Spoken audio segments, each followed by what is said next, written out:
अरे कुठं जायचं आता पावते यायला? एक काम करू, उमेश भाऊकडे जाऊ नाही का, त्यांचं मोबाईलचं दुकान आहे, तगडी पावती भेटल नाही का आपल्याला. चल. ओ उमेश भाऊ, आपल्या गणपती मंडळाची पावती. बस का भाई, हे घ्या 500 रुपये. एवढंच खूपच लेट झाले तुम्ही. अरे काय उमेश भाऊ, 500 रुपये? अरे एवढं मोठं दुकान आहे तुमचं, 1000 रुपये तरी द्या. धंदा नाही रे भाऊ.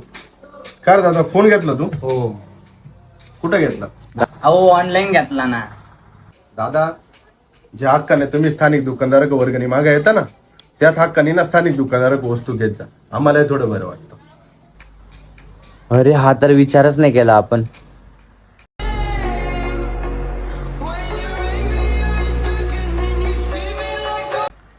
सॉरी दादा, आता बस ना, आम्हाला काही पण खरेदी करायची असू द्या, आम्ही आमच्या तिथल्या स्थानिक दुकानदार